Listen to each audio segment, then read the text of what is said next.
Productions. No way, Jose. The following footage proves beyond any doubt that the tanks intentionally set the house on fire.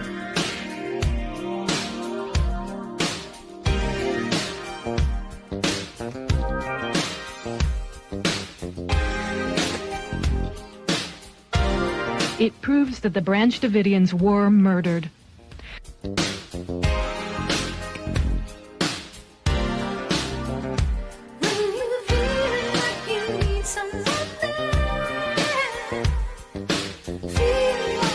You can see that this tank has a gas jet on the front that shoots fire. You can also see the fire quite plainly.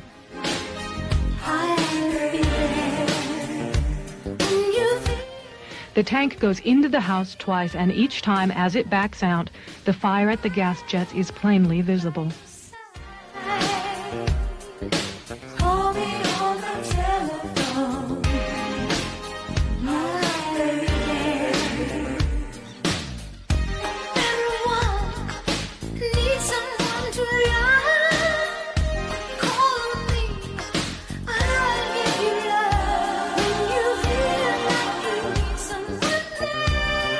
We must all do more to recognize and look for the early warning signals that deeply troubled young people send. Hey, welcome to the No Way Jose podcast. I am Jose Gallison. Today I am joined by Austin Picard. We're going to do part 8 of our Watergate series today. We'll see if this will be the last one. You guys know how Austin is, but we're in for a treat. This should be fun. This is where we're going to kind of get to the ending where we find out every one of our politicians out there is fake and gay. So this will be a fun time. But before we get into that, I do want to take a moment to remind you guys that today's episode is brought to you by our friends over at NWJ. If you're tired of that razor burn irritation, those ingrown hairs that come from those multi-blade cartridges, this is the way to go. The single blade safety razors, baby. This is it. I'm telling you, this is the way to go. Like, it really is. It's one single blade. Compare that to multi-blade cartridges. I mean, you're dragging one blade across your face. It gives you a better shave than the multi-blades from that.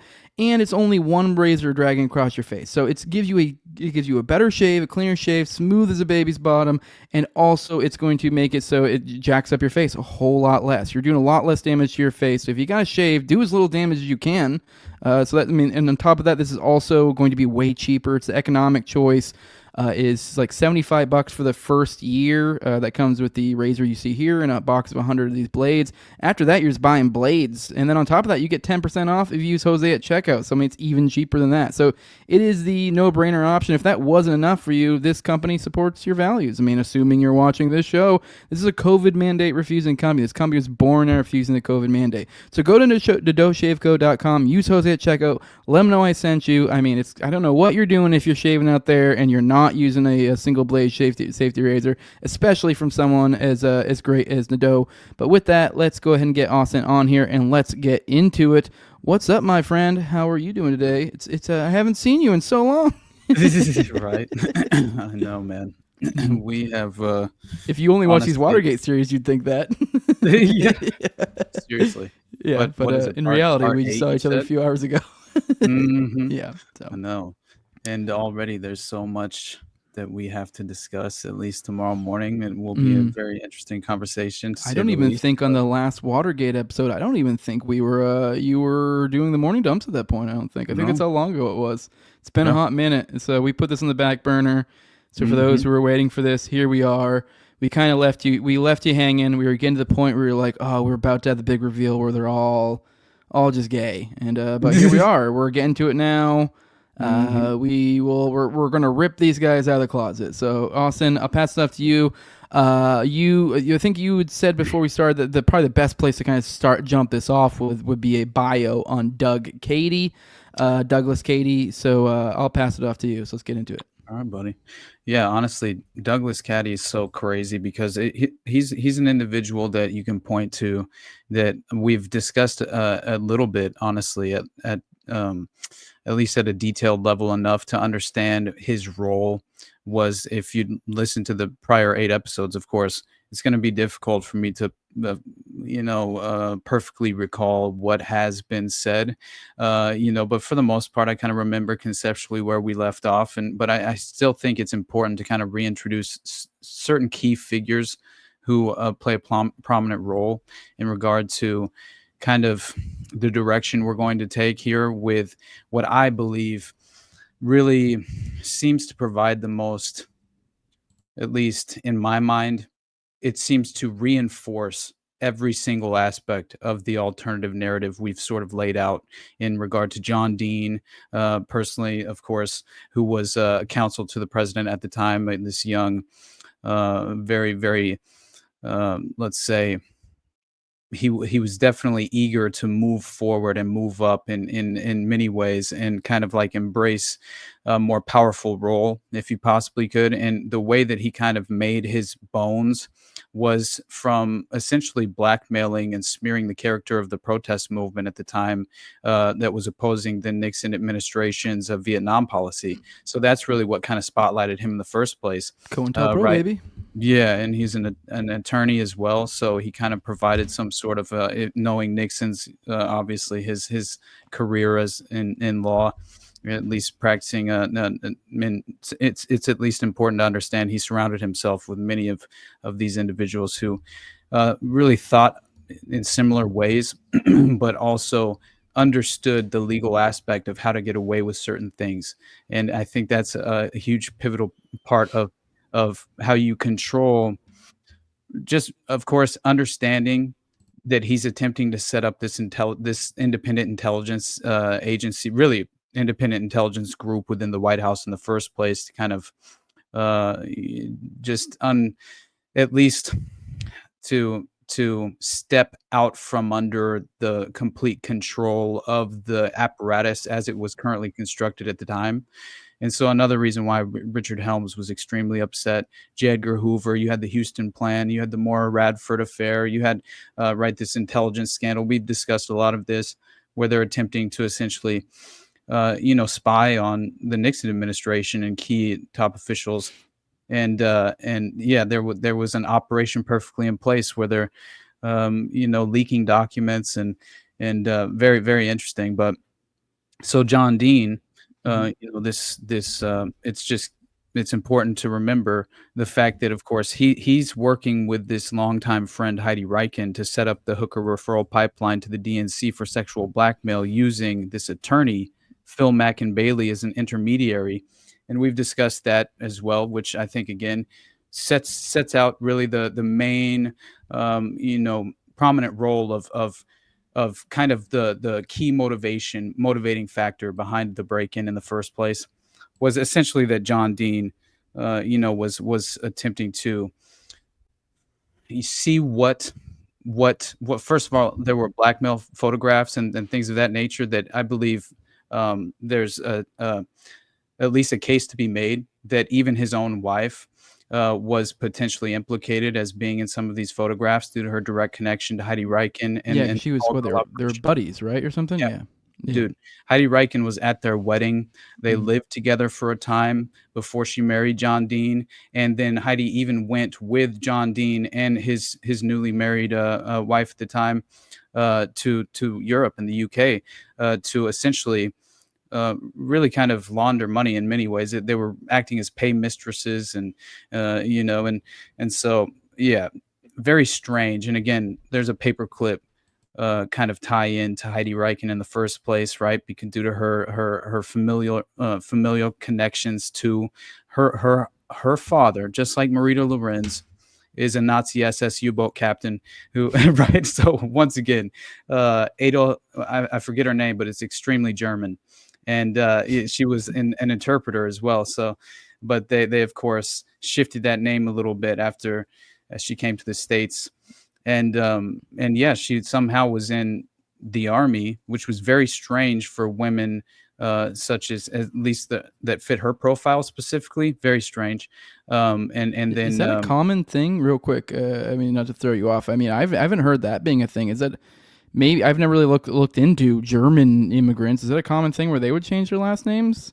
I mean, it would make sense. I never really thought about it that way. But if you were dealing with World War II fallout, it would make sense that both sides, like the Jews and the Germans, would I get why both of them would they like, yeah, let's change I don't know, Riken to, I don't know, Smith, and Steinberg to Baker, or I don't know. Right.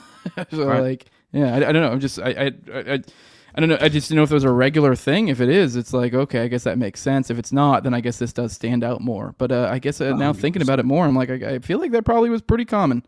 If you're in the comments, let us know. I mean, I feel like maybe this is something, maybe I'm young and I'd never really heard of that. Never really thought of it. But go on. Sorry. That was just a weird thought I was thinking of. It completely doesn't fucking matter. No, man. Go ahead. You're good. Because I was trying to think, like, is that odd that she did it? And I'm like, no, I don't, maybe it isn't. Maybe it is. I don't know. Right. But still, I think that, obviously we have really thoroughly covered that in the previous 8 episodes. So I was just kind of restating it as briefly as I possibly could to remind everyone that's kind of the conceptual outline of what we're dealing with here is there's very much this prostitution referral pipeline set up at the DNC offices for sexual blackmail purposes. But not only that, obviously it was the key reason was you had the mob obviously running cover for the CIA at the time, who were leveraging this operation to their benefit, where they would blackmail key certain diplomats and individuals who would visit DC. But anyway, so to really kind of break down where we should probably begin, one thing I wanted to also kind of remind people is Operation 40 at the time, like how really the sort of operations that they were running. It's important to realize also that Nixon, which real quick to jog the audience's memory, Operation 40. That's the one that was like the purported one that it was the operation to kill Kennedy, essentially. So just to remind people, basically it was essentially very much had to do with the anti-Castro. It essentially had began with the priority was to assassinate Fidel. And so that was kind of how all of this was perfectly in place to begin with. And then JFK sort of just dealt with the consequential wrath of opposing that very network that was already very well established. And that's kind of the most interesting aspect of this. Mm-hmm. Didn't JFK, I mean, this might be, once again, this is off topic, so it probably didn't really matter, but didn't JFK initially for a little while was, never mind, actually, all right, let's move on. It doesn't matter. I can't even remember, it was a stupid question. Let's move on to the next. Yeah, but, all of this was established in basically very early 1960 to target, obviously, Cuba. And the Bay of Pigs invasion followed, and that's really was Op 40 on I forget the name of the vessel always, but the intelligence vessel with Frank Sturgis and Detective James Rothstein, who were military intelligence, and they were on that key vessel when it was ordered to go to Cuba, but they had no idea where the actual destination was because it was covert, and they were essentially on this covert mission. But so again, you have to remember just the importance of the historical background here. There was a case against G. Gordon Liddy that was basically it was filed as a defamation lawsuit by Ida Maxey Wells, who was her desk that was set up at the DNC, where this pipeline was essentially the calls were coming through, and it was off the DNC switchboard, the primary DNC switchboard. So it was essentially this secure line. Effectively was the idea. You could talk privately in the office, and so again, the chronology of these events, you have February 72, right? Wells was employed at the DNC offices in DC, located at that time at the Watergate complex, obviously, worked as a secretary for Spencer Oliver Jr., who is the executive director of the Association of State Democratic Chairmen at the time. Now, the official narrative is that they were going in to bug Larry O'Brien's office or his desk, right? And that was never proven to have been the motivation whatsoever. I think that was the narrative to essentially dupe G. Gordon Liddy, who wasn't in on the secret agenda at the time, which is very, very interesting fact. But so then, of course, you have Frank Wills, the security guard, who on the early morning hours of June 17th, 72, calls the cops, right? Because there's a door ajar Watergate had at the Watergate facility. which, well, it had at least been taped, right? The door had been taped so they could re-enter. And it was James McCord, of all people, who were supposed to actually, who was one of the key supervisors within the, the operation to begin with, also a prominent member within the Office of Security, solely reporting back to Richard Helms himself, and again plays into the fact of oh man, I found this crazy story about E. Howard Hunt using his. It sounds like his daughter was mind controlled, dude, and her memory was wiped. It sounds insane, but I'll pull it up here in a moment. We'll have that discussion for a second because it blew me away. But it makes a lot of sense. Yeah, I mean, yeah, and so anyway, you have basically, again, keep in mind, Nixon's running liaison between the White House and Op 40 before he was even president. He was apparently the one who first signed off on the assassination of Fidel Castro when he was VP. And I didn't realize this, but that's why he taps Howard Hughes to run these covert ops for plausible deniability. So you have John Foster Dulles, Eisenhower's Secretary of State. Nixon was Eisenhower's VP. And then you have, according to Doug Caddy, original attorney, for the first original 7, and E. Howard Hunt's personal friend and personal attorney as well. So he claims, and by the way, he worked out of Guy Bannister's office. He's and went to Georgetown University. It's the craziest story. It is apparently a secret homosexual at the time, and well, yeah, they all are, man. So Doug Caddy, apparently during this time, Nixon would set up this unforeseen chain of events, right? This is what he claimed, which would ultimately lead to the assassination of JFK and RFK, and technically MLK as well, for that matter. And so in early 1960, Nixon reportedly calls Howard Hughes just before he was to be nominated as the Republican candidate. And he asked Howard Hughes to undertake the assassination of Fidel Castro for a political victory. He says, and if he could do it before the election to secure his victory, right, that would be ideal. And so after the election, he said it would also be acceptable, but of course he was urging him at the time to just be as efficient and if he could possibly provide that, it'd be essentially a gift. And so Howard Hughes apparently agrees to this in an effort to provide the plausible deniability, and the operation would be conducted through his organization, which was effectively delegated to Robert Mayhew, who was the right-hand man responsible for bringing in Thane Eugene Cesar as the moonlighting security guard at the Ambassador Hotel just before RFK is assassinated in the pantry. It's crazy, man. Like, honestly.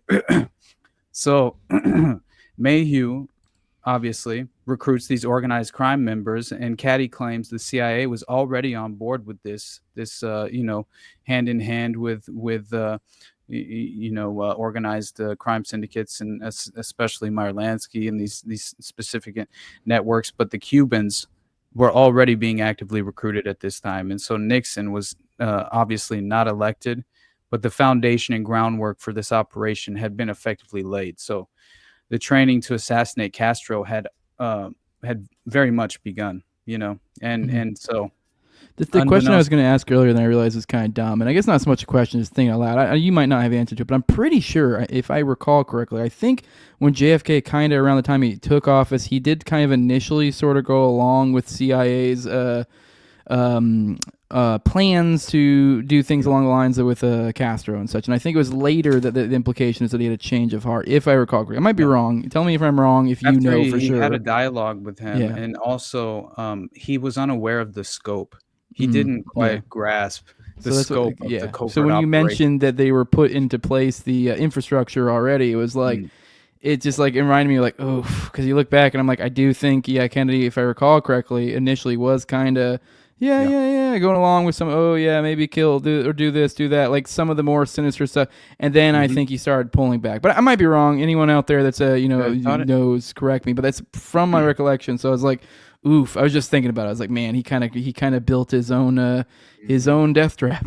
So yeah, Yeah, honestly, because they really did think he was somewhat weak, and they could kind of force him into the corner and into kind of like forcing his hand into obviously green lighting the air support in many ways. But it was even more than that. I mean, they thought that they could leverage the idea of the public perception being he's soft on communism, that they could truly just kind of exploit that and leverage it to their benefit and in many ways. And they really did. I mean, honestly, they really did. Even his assassination was linked directly to the Soviet Union, right? At least as far as the plausibility with Oswald defecting and yeah. So that alone, it's like this was the playbook they were utilizing at the time, and it goes directly to the justification of the Soviet threat, the looming Soviet communist threat. Yep, still dealing with that now. Yeah. Should give us a blank check. Like we should be able to violate any and every inherent right. You actually should be.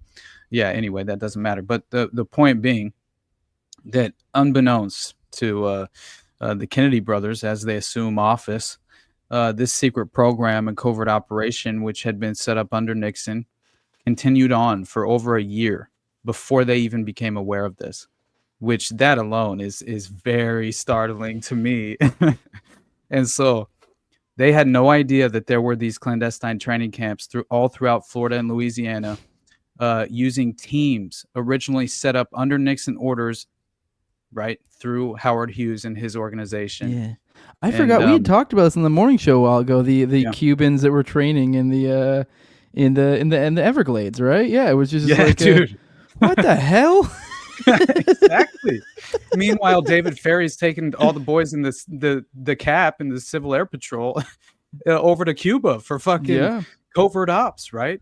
While he's hypnotizing them and raping them and shit. Like it wasn't even small units. I wish I could recall. I don't know if it was you or me or both of us were covering it, but like, yeah, it was like a bunch of people, like a shitload of people. It wasn't just like, because you hear, oh, there's some foreign entities training in the Everglades, and you're like, okay, what are we talking? Like onesies, twosies? Like, that's the only way that really makes sense to me, that there's some, Chinese person chilling out in the fucking, out in the sticks doing military. What are you talking about? There's whole ass platoons out there? What are you talking about? Like, no, that's literally what they're talking about. This whole ass giant groups training in the fucking deep ass of the Everglades, like fucking swamp monsters. And they said that,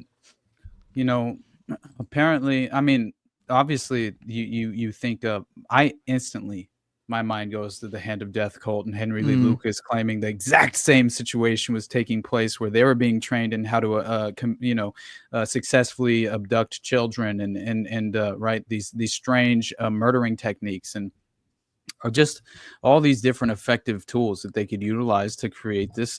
It was far more. They were being utilized for targeted assassinations in a lot of different ways. Another reason you can point to the Son of Sam and David Berkowitz as being involved in targeting an individual who's going to blow the whistle on, right, the massive, well-established domestic pipeline set up through the military bases, distributing insane amounts of heroin from the Philippines or Thailand and Vietnam through the Golden Triangle. I mean, and all of that perfectly falls into place with the octopus, which inevitably reveals its tentacles. It's like, my God, this is why Danny Castellero was murdered, man.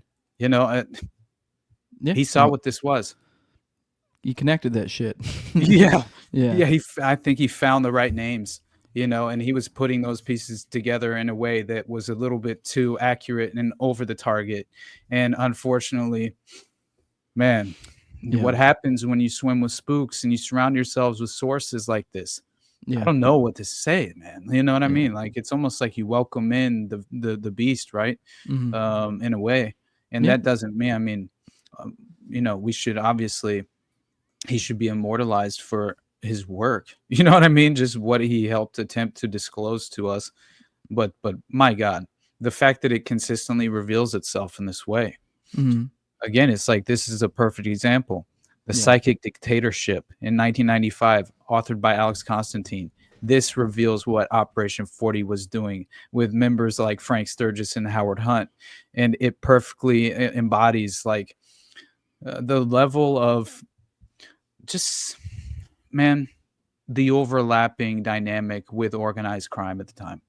There was no real distinguishing factor.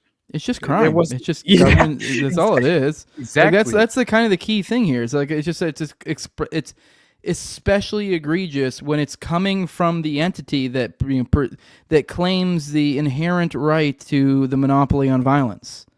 Like they claim that right. I mean, I don't believe they have that right, but they claim that. So it's like they're the ones saying we have the monopoly on force, and then they go and just commit crimes. Yep. Like, it's one thing if you want to have the monopoly on force, and sure, if you're doing things, if you're protecting people and you're using that force in a responsible way, sure. But that's not how this works, and we know it. But it's like that's all this stuff we cover. It's like it's all coming back to. It's like that's the key issue. It's that the entity that's claiming so when you take literal organized crime and then you combine it with organized crime, but by a different name, the government's, like you're gonna get a super monster, and that's what that's what we're seeing all the time. It really is. I don't know. We look at it as like government spook stuff, but we forget it's like this is just crime. Like it's kind of what is it? Lysander Spooner wrote the book about like the natural law and like how like certain laws transcend things, and it's like that is like yes, it may not technically be the crime in the legal sense, in the sense that like. But in like a natural law sense, these people are committing crimes. These are crimes. Mm-hmm. Like these are crimes against humanity. These are crimes against nature. Like this is improper if you are in a society in which you think, if you're trying to operate in a way where that's conducive towards a brighter future in a society in which we get together, this is not something that we can endure or we can support. No, so absolutely not. But man.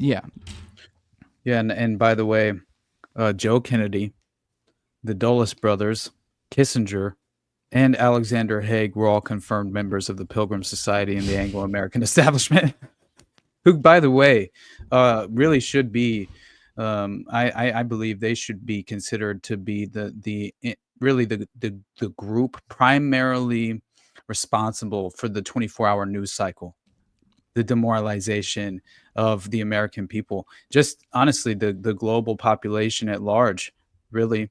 If you really consider like what obviously now with the doom scrolling cycle of social media, it's even hit another level that's like unprecedented, right? Because we sort of control our own flow of information at this point, even though it's overwhelmingly everywhere, whether we like it or not, right? It's still like, yeah, it's just a strange concept. But anyway, back to this perfect example of what these clandestine operations were kind of like, at least how they functioned at the time, and a sort of providing us with a better understanding of, dude, I'm beginning to realize that this is a very small network, much smaller than I previously thought. Like these individuals are the usual suspects. They just continue to resurface. Well, that is the unique thing about this era right here. Like, don't get me wrong, this is kind of a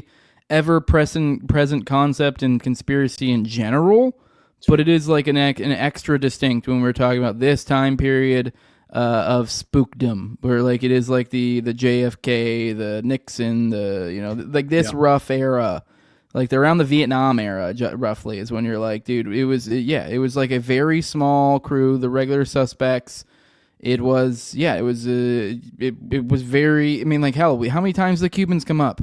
Like all the fucking time, like all the time. Like they just were like, it was almost as if they were like doing less or more with less at that time or something. It was like I don't know. I mean, maybe we could really analyze this and figure out some reason. Maybe they were really feeling some sort of stress somewhere to where they had to do, be more, use more ingenuity and be more conservative in a sense, I guess. Right. That might not be the best way to put it, but get more use out of things instead of being like, oh, we'll use this guy, that guy, or like, oh, we'll just use the same guy for every goddamn fucking op. Why not?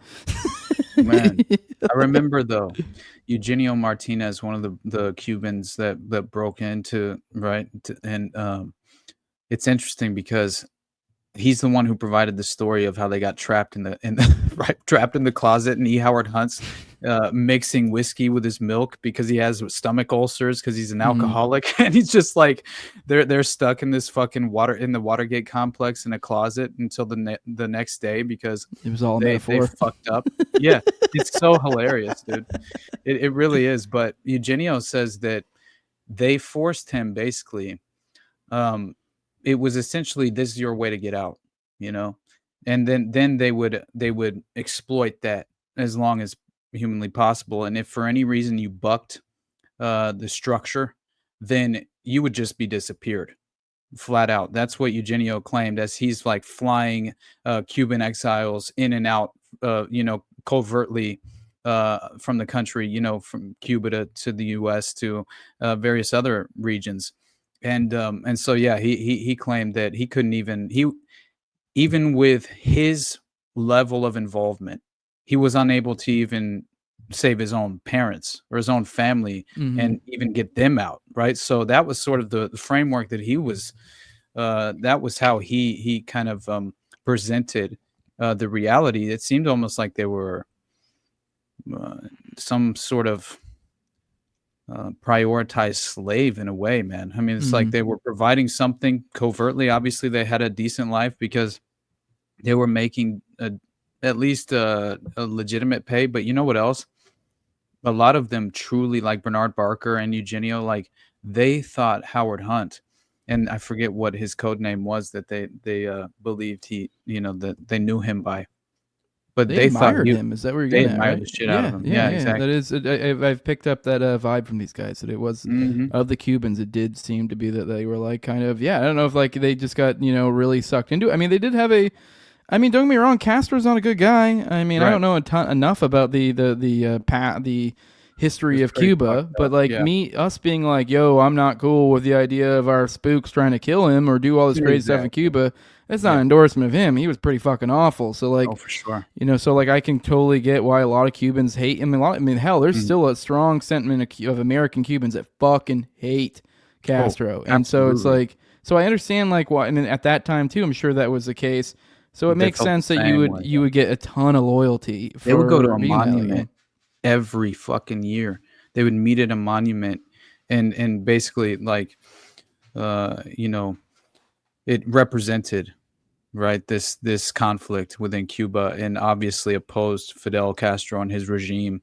And they, with every ounce of their being, were very much just like dedicating their lives to essentially trying to undermine Fidel Castro in every way possible, no matter what that made their lives out to look like, which was very interesting to see. But that only, I think, really does allude to the fact of how bad it was in Cuba.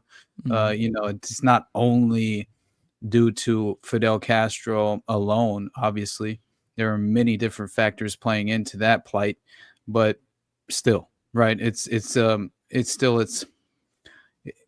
to understand. Like I don't even think we're able to conceptualize like what it truly is like growing up in a country like that. Honestly, no, we can't. It's the same. I mean, I have kids. I have like a teenager and a 12-year-old, and I know just from like my life and the things I've experienced. I don't think I've had like a particularly hard life, but I've dealt with some stuff. I've had some trauma that I've talked about. I guess not. I don't know if I've ever told you, but I've talked about on the show in the long past. But I mean, nothing I'm gonna like go into now. Nothing too crazy, so not like too bad. But my kids really haven't had like any. But it's like.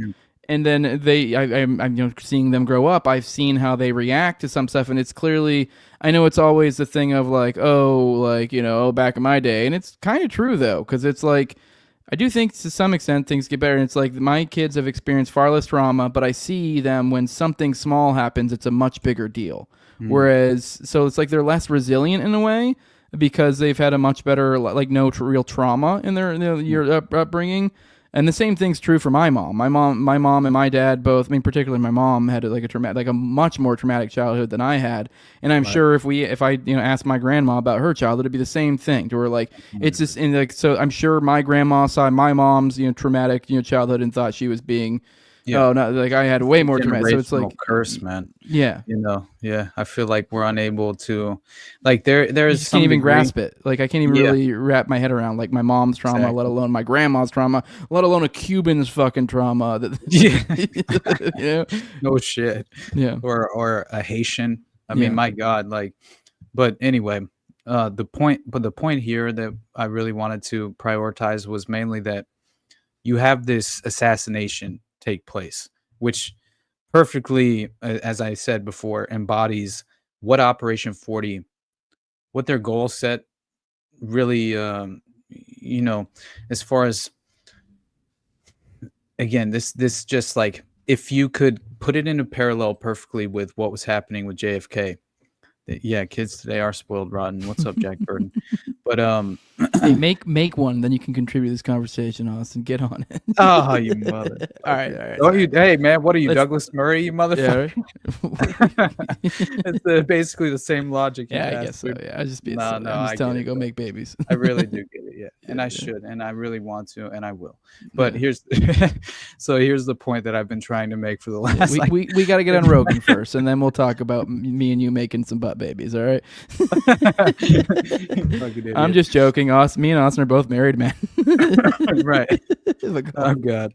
So in May of 1961, check this out, dude. The dictator of the Dominican Republic, he's murdered. Okay. Political researcher Donald Freed, this is what he says about it.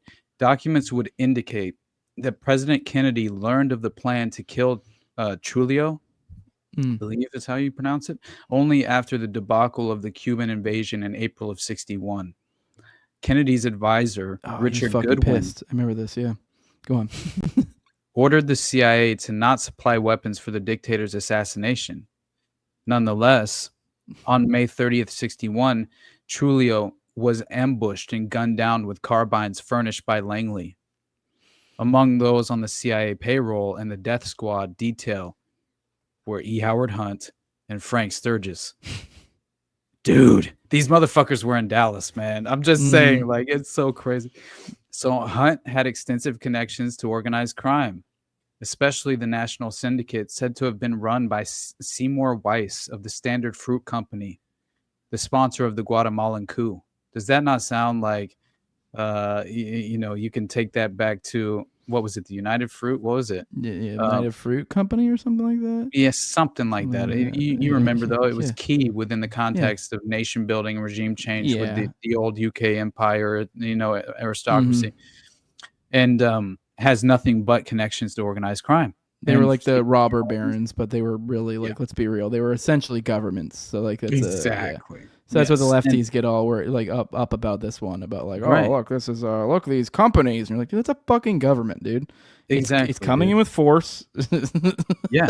Like, And it's by a- the way, what happened to the dude that shared Hitler's cell where he wrote Mein Kampf, who assassinated the leader of just before the Nazi party established itself, and the Tool Society. So this individual, I forget his name at this moment, but he's the individual who assassinated the leader of Germany at the time, that paved the way for the Tool Society to take leadership, take authority in Germany, and really, like, it's so crazy because it's so much more than, it's stranger than fiction. It really is. The guy then proceeds to, first of all, he did this as an initiatory rite because he had Jew blood, and the Tool wouldn't let him in, allegedly, and so he basically was. They triggered him. Here is your initiatory rite. If you carry through this assassination, you will serve a small prison sentence, but you will not be sentenced to death as soon as we take authority, and within the newly founded Nazi party, and basically we will then free you from prison and grant you robber baron status with this property, right? Basically, and that's exactly what happened. It's one of the craziest stories of all time. So there you go. You kind of see this pattern consistently reemerge. Too much to deny. Yeah, and we see it now, but we don't like to acknowledge it. We see In a certain sense, this is why I kind of took a liking to. I mean, I don't really cover like political theory as much these days, but to like things like agorism, because it takes an emphasis. I know. I mean, don't get me wrong. Like the ANCAP, philosophy has been a lot of thinkers who have talked about corporations and stuff, but it is very much a binary in the sense that like zeros and ones. Like are you free market? Are you not free market? Whereas when you're dealing with lots of these corporations and the way that their relationships are set up with governments, it becomes much more of a spectrum than a binary, to where you're like, oh, look at don't get me wrong, like your store down the road that I guess maybe is a gas station, or I don't know, I'm trying to think of like a smaller entity that's somewhat corporate that isn't really I guess they're less so, like I don't know, I'm trying to think of a small corporate entity. But then like a large corporate entity like an Amazon, it's like, dude, come on, like, dude, I don't know, are they the government? Like, no, but like kinda. Like, I mean, exactly. Like, you know what I mean? Yeah. Like, they're so in bed with government that, like, I mean, I don't know. Let's be real. Like, they're in on the cut to the extent that, like, they're in, like, they're part of it.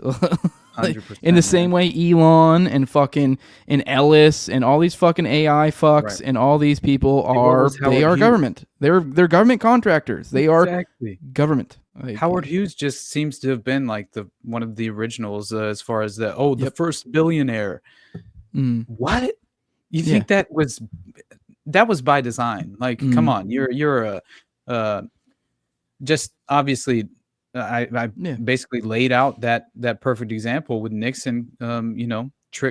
Really just utilizing Howard Hughes as a essentially an asset within the private sector for purposes of plausible deniability. So, yeah, fascism disguised as capitalism in a way, for sure. Yeah. And that is why they blur the lines, right? Mm-hmm. It's like, man, that is why there's this real gray area that tends to linger into the black with the NGO complex and the private public-private partnership. That is where they exploit that gray area. Yeah, every single damn time. I mean, it's just like, and another example, as I said, Standard Fruit Company, right? Yep. And sponsor of the Guatemalan coup, and by the way, mafia kingpin Carlos Marcello. And in 1958, Hunt organized an anti-communist conference in Guatemala. The conference chairman was Antonio Valadores, Marcelo's attorney in New Orleans. The mafioso Carlos Marcello's attorney in New Orleans, of all places, where Guy Bannister and all these individuals coalesce, right, to create the assassination plot at 544 Camp Street. So what happens here? The conference chairman, right, who is the attorney for Marcello in New Orleans, also present at the meeting was Maurice Gatlin, whose office happened to be at 544 Camp Street. This is basically this is what's considered to be the CIA shell game that Jim Garrison himself claimed through his investigation was the base of operations for the Kennedy assassination. Like, that alone, man, I feel like we are in a place where we know what happened. Like, we truly do. And I felt this way before this recent disclosure. That's so crazy to me. And again, it's like, how has the common knowledge now, the public perception, especially on the right, has been very much just like misdirected into it's as simple as the Jays. That's an oversimplification in my mind. It just has to be. As much as I understand that Jays be Jayin', yeah, obviously. But that goes without, at this point. But anyway, you know what I mean, and it's just like, for me personally, it's a little frustrating to see, because I do believe it is an oversimplification, but we can't control that, man. It's how they corral us back. It's the nature of the raising of the consciousness, of the public consciousness. It's right. Although it is a little bit concerning that sometimes you're like, oh shit, is this cyclical? But because it is like although I like to think of it more as like a spiral than cyclical, so it is sort of elevating slightly. So like you're just getting, well, I guess not that, not symbol, you know what I'm saying? Not the triangle spiral, okay? Like, all right, but the idea of like, instead of being like, because the idea of it's obviously like the public consciousness raises, they look for a obviously then the establishment starts to freak out. The people look for something to blame. And then, obviously like Jay's be the go-to, we've seen that, but it's like, I do think there's like a spiral where it's like, maybe the scapegoats get slightly more sophisticated as we go on. And I don't know, maybe a few more go-arounds will finally be like, okay, guys, it's the politicians. Come on. Man, let's go get the international money lenders. Let's go get them. Exactly. Let's string them up. The international banking cabal will finally have to be held accountable. That's a joke, guys. It's really a joke. Please don't make me edit this out or like right. Don't do any harm to international money lenders. Yeah, right. Oh my God. You son of a bitch. But here's the hilarious part here with the Hunt cabal and the Nixon White House, right? Because interestingly, Hunt was a close ally to this Bernard Barker, right? Who apparently he wasn't entirely Cuban. He was a Bolivian bagman. But the Cuban Defense Fund for Dr. Manuel Artime was a conduit for hush money to the Watergate burglars at the time. And I believe Tony Ulasewicz, the private investigator, even attempted to, I believe he delivered hush money payments to Dorothy Hunt before her plane happened to crash in a very convenient, as far as the timing and it's absurd. But we covered that as well. But anyway, so understanding this, we go into Artime or Airtime, Manuel Artime, I think it's probably something different as far as his last name's being pronounced. But in the 1980s, this individual surfaced as the mentor of Ramon Millian Rodriguez, the money laundering, freedom fighting Galavant of Iran-Contra fame. So here we see another tentacle arise within Danny Castellero's octopus. And so another of Hunt's allies in Nixon's plumbers unit was Robert Mardian, a fierce neo-fascist Armenian and assistant attorney general in charge of the security division of the Justice Department under John Mitchell. J. Edgar Hoover once referred to Mardian as, quote, that Lebanese Jew, which is just hilarious to me. J. Edgar Hoover was obviously not a fan, but co-felon James McCord, he was once described by Hunt as self-centered, devious, and sanctimonious. And they had a huge falling out post-Watergate. And I think that was due to the fact that I don't even know if E. Howard Hunt was read in, especially considering he absconded. And then he had his wife running as the paymistress, essentially, really kind of blackmailing the Nixon administration at the time and the key figures who she was receiving their hush money payments. And she was trying to negotiate, right, how much they were going to be paid and these various things. And she wanted to get G. Gordon Liddy off her back. She wanted, there were a lot of things going on. But just before she, of course, tragically died in the plane crash. But so you have essentially, you also have to consider that not only did he say he was self-centered, devious, and sanctimonious, as far as James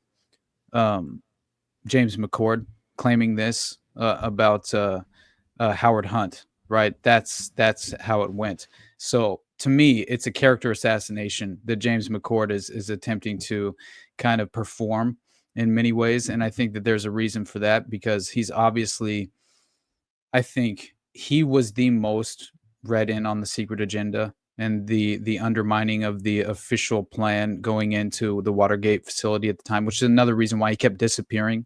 And all the Cubans were talking about why is he, if it looks like he actually knows the security guards. He's sitting there talking to the security guards like he knows them personally and works with them, is how they're actually like responding to him. And yeah, he disappeared on, I forget which floor, but it was above where they were intending to go. And he just disappeared at one point, and the Cubans were like, where the fuck is McCord at?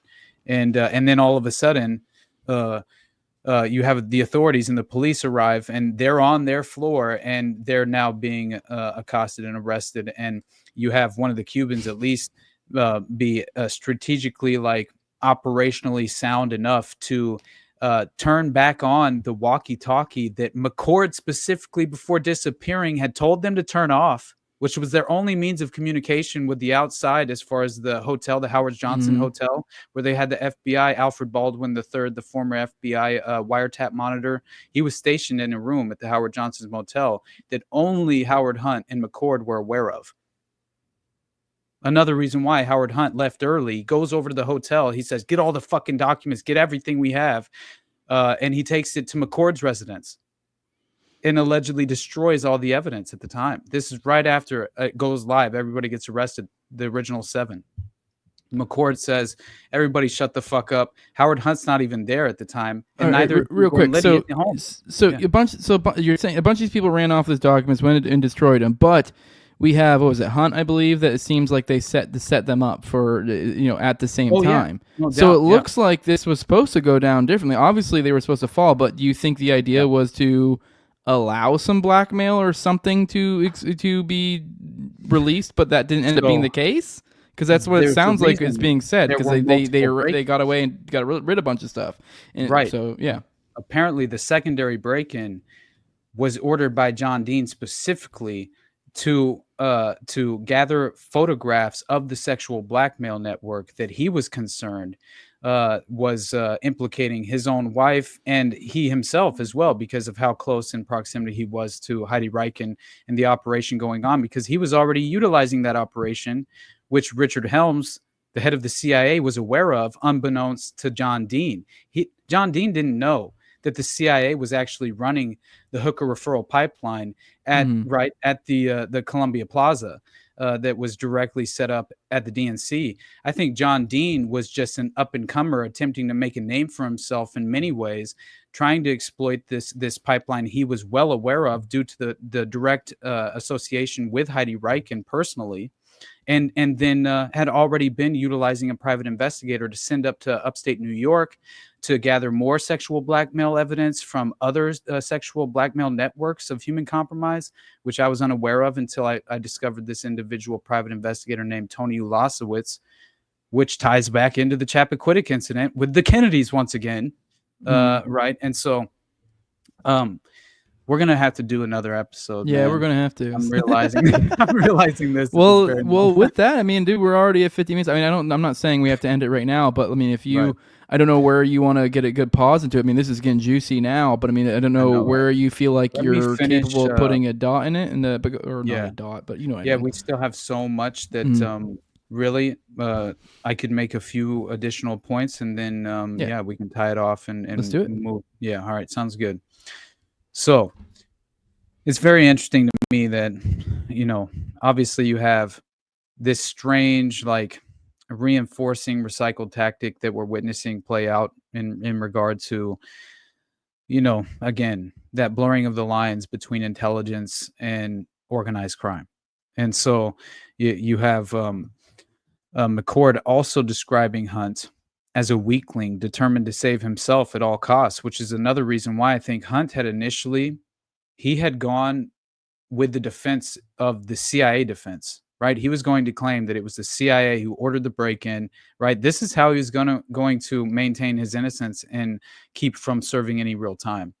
But that very quickly dissolved as the best strategic outcome for him, because he was essentially kind of lured into accepting an alternative in order to remain as a viable asset to the community at large. And in regard to the intelligence apparatus, he was too far in.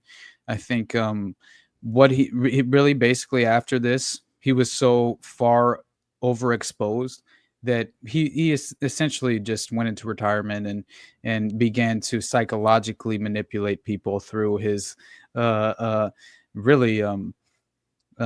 was a prolific writer and author for quite some time, and it seems like a lot of his fictional books were very much kind of psychological manipulation in many ways as well, right? Kind of it's strange, but I think he was a science fiction author as well. It's kind of interesting when you look at how these intelligence operatives seem to follow a similar path, right? L. Ron Yeah. Hubbard did the same thing. It's like it's an ego thing, I think. A lot of it. That's Has to why a be. lot of so many of these guys are authors. They're creative types. They like to think they're creative types, but yet then they're stuck inside the non-free market essentially. So they're like working for the government, and so as creative types. So it's I don't know. It's a kind of almost a hell. Like and if anything, I mean, it's like who was it? Was it Hunt? I think because Hunt was a writer, right? Yeah, I think so. And it was like, but no one really took him, from my understanding, from my recollection of the era and other authors. I don't feel like most people really took him that seriously or thought he was that great of an author, or like he was like, my point being is it's kind of like mediocrity. And then so then it's like these creative types that are mediocre that then go to places like the CIA, FBI, and now they get to feel special, and now they're the good one. Like I don't know, it's just like an ego thing. So the rest of his days were committed to, hey, once upon a time, look at how important and powerful I was. Yep. Alluding to how much he changed let's put it in the terms of James DiEugenio, because every time I consider the JFK assassination, that's what I think of, is a destiny betrayed, a nation betrayed. Honestly, as much as I can't stand political representation, that's what that looks like. It's like, man, the killing of the king ritual in broad daylight. This is what we're capable of. You can't do shit. Right.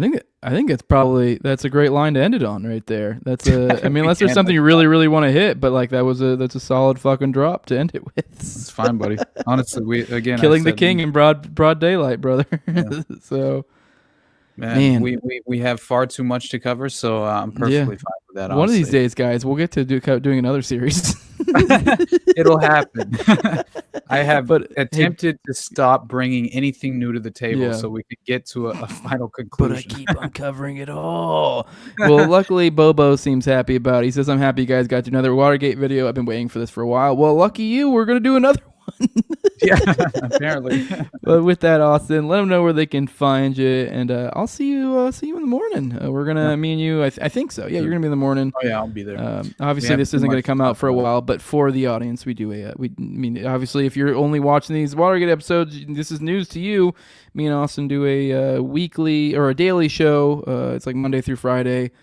Sometimes bonuses on the weekends, and so 10 a.m. Eastern, typically the morning dump. It's on both of our platforms. He has the Underclass podcast, and I have the No Way Jose podcast. Austin, whatever other plugs you want to throw out there, bud? Man, you guys know already. Just go to patreon.com/the Underclass podcast. Best place to support me for sure, and where you'll receive incentives as well. So, and yeah, beyond that, man, Boys on the Tracks, I'll have to cover it one day. The Arkansas connection alone, it's personal, so yeah, I have to. 100%. I do want to come back to the Boys of Tracks. Hopefully, I don't know about a series yet. I mean, I haven't really even. Yeah, I haven't yet even cried into we haven't really. The series I want to do next. I mean, I'll do my plugs in a second, I promise. But I do want. I think I've been thinking about it for a while, and I think me and you, the one I want me and you to do is Dutrow Fair. Oh yes, because it's like we can make it. Scares me, and especially because me and you are both pretty knowledgeable. And you're more. I mean, I have no problem admitting you're more knowledgeable on it than I am. I'm fairly knowledgeable. I've read a bunch on it, so I mean, I'm fairly knowledgeable. We don't still know. Yeah, exactly. Right? So, but with us both being knowledgeable, I could see this being a very good dive, very good series. So yeah, probably very well received as well. I would think just due to the fact that the content is so extraordinary in nature. Insane, yeah. And so that'd probably be in the realm of honestly 10 plus hours as well, much like this will end up being. Hopefully, guys, the next one will be the last one. We'll see. We're at part 8. We'll have another one out for you guys here soon. Me and Austin are getting ready to go to Jake Shield, so not too soon. Our schedules will be a little bit rambunctious here soon. But with that, if you guys want to support the show over here, you can leave a like, share, subscribe, comment, all that good stuff. Hey, Bobo's already way ahead of me. Here you go. Like, comment, subscribe, 5 stars.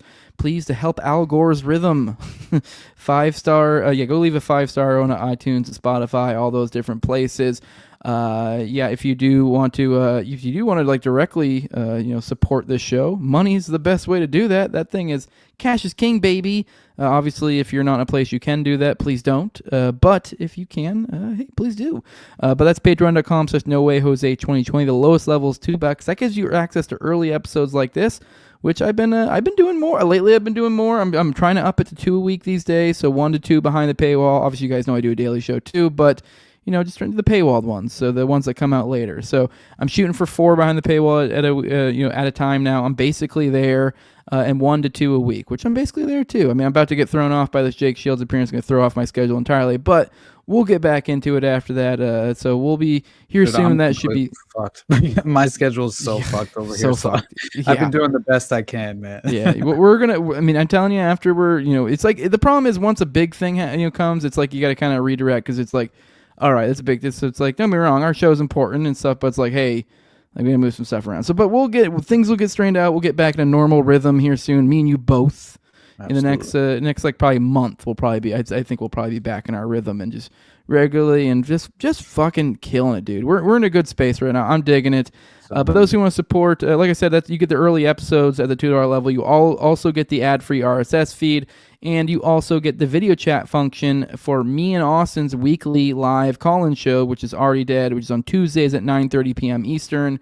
Allows you to come on kind of like me and Austin are right now. You can be a talking head on the screen. I mean, you can turn off your camera if you want to, but essentially it's a perk for you guys to where and it's actually on me and Austin's Patreon too. So if you want to support Austin, do that too. You get that perk as well, and you can talk to us on Tuesdays. But my sponsors, I read them off every episode as a big thank you to them. I have my co-host on Tower Gang at Tower Gang Toad. Also have at Abrogate D's, at COVRACK, at _ Zeal, Tim Tuttle, at John and Klebold, and Will Bell's a delicious blueberry rabbit eye wine, then big fan of the show, Torn May, and at INWARD Lover. And I always forget, I need to do this earlier in the plugs, but follow me at Tower Gang Jose. That's also, if you do like to follow our morning show, that's the best place to tag me in Twitter, and that's kind of how we do the morning shows. A lot of you guys tag me and stuff, and then you guys are my eyes and ears out there, and then my cover stuff. So, hey, follow me on Twitter if you want to contribute to the show. I might cover the thing you tag me, and I most likely will, honestly. But with that, we're gonna go get out of here. Love you all. We're gone. Deuces. Bye bye. You stop saying deuces when it's not morning dump.